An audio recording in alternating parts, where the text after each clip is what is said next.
of our viewers uses the internet every day. And every day you consume a huge amount of information, and now it's simply impossible to remember it all. Well, especially for you, we found something really interesting. You will definitely remember this. And now, you will probably tell your friends about it later. Let's get it on. Quicksand. Many people have heard of quicksand, especially of the danger they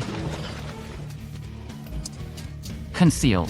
Well, thank you, adventure movies, but it's not often possible to see this amazing phenomenon of nature in real life.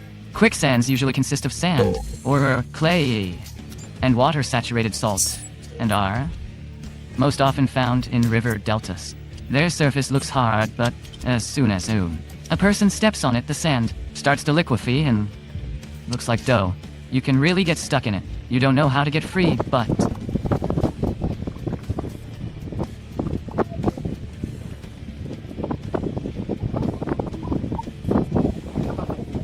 you can't actually die in quicksand. Well, if you're not caught up in a tidal wave, of course. Iron fireworks. Do you like fireworks? Thousands of colorful sparks illuminating the sky and making you feel the spirit of some celebration. Fireworks were invented in China back in the 12th century AD, but they were inaccessible to the poor. According to legend, more than 300 years ago, in a Chinese village, they invented a cheap alternative and eventually turned it into one of the most incredible pyrotechnic shows in the world. The technology has been, and still is, quite simple. Melted iron is thrown onto a stone wall to creates beautiful iron flowers, which then fall like fire rain. An unforgettable show, blue fire. When a volcano erupts, we see red-hot lava and black and gray ash clubs. Nothing out of the ordinary. However, the Kawah Ijen volcano on Java Island in Indonesia is different from its fellows.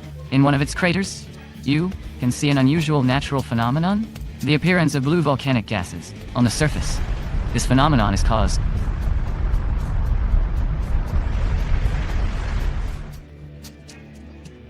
by hydrogen sulfide burning at a temperature of 600 degrees Celsius. However, the glow is very weak, so the flame can only be seen at night, and unprepared tourists may well decide that the Kawah Ijen is erupting blue lava. Cormorant fishing? When fishing, most people use fishing rods or nets, but in China you can still find fishermen who follow a centuries-old tradition and fish with cormorants. It's not a joke, but a real technology known throughout the world. It goes like this. The fisherman lets the cormorant out of the boat, and the cormorant, after swimming away, little dives for the fish. If the catch is small, the cormorant just swallows it. But if the catch is large, the fisherman calls the bird and takes the fish, giving in return a small fish to encourage his avian helper. Interestingly, after a while, the cormorant stops trying to swallow big fish, bringing them immediately to the owner. Bubble wrap art. What's the purpose of bubble wrap? It protects things from damage during transportation and helps relieve the nervous tension of their owners. Hardly anybody will be able to resist and not burst a dozen or two of these bubbles. But the American artist, Bradley Hart, found another very unexpected application for it. His series of works using this packing material is called injections. And here's why. The paint is not applied on top of the bubble wrap, but directly inside every bubble. First, the film is prepared for work. All the bubbles on it should be left without air. After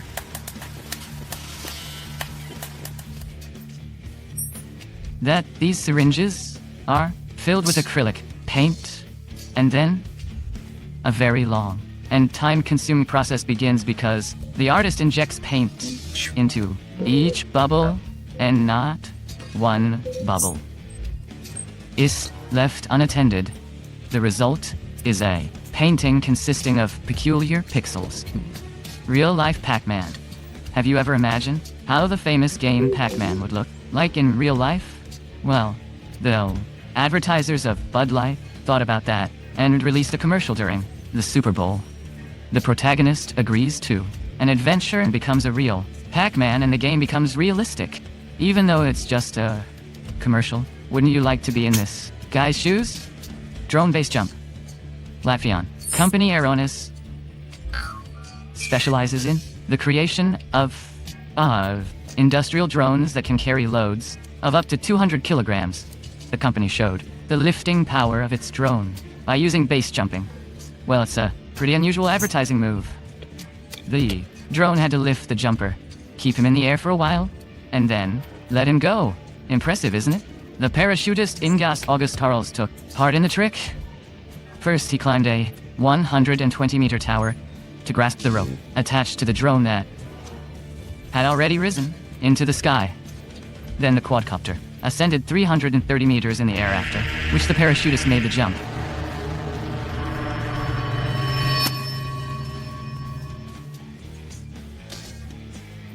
Everything ended well, and the creators of the drone once again made sure that their invention is a really cool thing.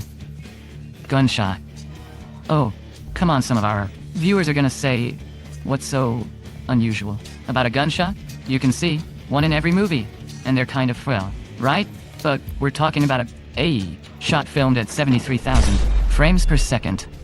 Such slow motion allows you to see a truly magical dance of fire, air and pressure that you can't see with the naked eye.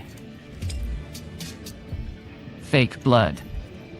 It's no secret that today's movies use CGI or a special paint to imitate blood, but this was not always the case. For example, in theatrical productions before the era of television, a red handkerchief was thrown on the stage to simulate blood. Pretty boring. Later, theaters began to use dye from special beetles, which was obtained by boiling them in water, and the era of black and white films. Blood was made from chocolate syrup, but soon the films became colored, and therefore they had to look for a new method. One of the most famous ways to make fake blood was invented by Dick Smith. The blood was realistic, but it was toxic. We're glad that today it's CGI specialists who work on this. Box wars. They say that adults are still children at heart, and box wars are a great proof of that.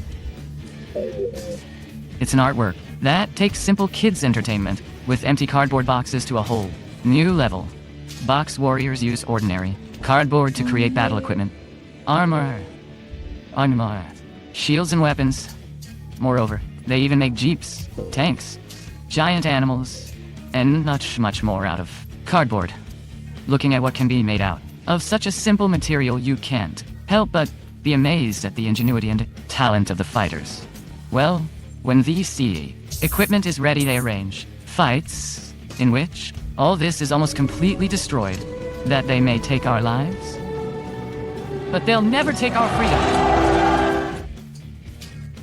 The idea belongs to Australian friends Haas Ziegel and Ross Koga, who once decided to have fun this way at a party. Over time, cardboard events have attracted more and more people, and as a result, have turned into a movement with thousands of followers around the world. Computer City. A young Zimbabwean named Zaidmenk built a model of Madonna downtown Manhattan in just over 3 months, using old computers and other electronic components to build Manhattan in miniature. He needed 263 hot glue sticks, 11 CPUs, 27 motherboards, 10 CRT motherboards, 15 batteries, 13 floppy disk readers, 4 watches, 4 sound cards, 3 hard drives, and 3 graphics cards. According to the young artist, he always thought that tiny components on printed circuit boards resembled small towns. So the idea to create a city from hardware details was an easy one. Zaid spent hours looking for information on Google and Wikipedia to find out the height of the buildings. In fact, one of the reasons he chose Manhattan was because there was a lot of information about it on the internet. But the guy didn't stop there and recently built the Lang, center of London too. Human alarms. Would you like to be woken up? Not by an alarm clock or your smartphone, but by there was even a profession for this known as the knocker-upper. These people went to different houses and woke people up so they wouldn't be late for work. This profession was popular, mostly in Ireland and England. Houses in those years weren't very tall, so any available means were used to reach the door or window of the right apartment and wake the clients up. Of course, if a person lived on the first floor, they just knocked on the door or window, and they had to do it until the person looked out and said they'd already woken up. If the client lived on the second floor, they used long sticks or peas to knock on the windows.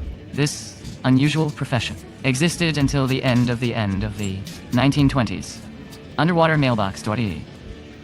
Toshihiko Matsumoto has worked in the post office at the fishing town of Suzami in the Wakayama prefecture for about 40 years, and one day he had an original idea, installing a mailbox underwater.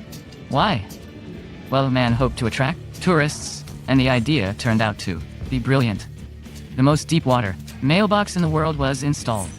Big love for watching all the way. If you laughed, nodded, or even blinked, hit subscribe, share this with a friend, and comment your wildest thought. Let's make the comment section a party.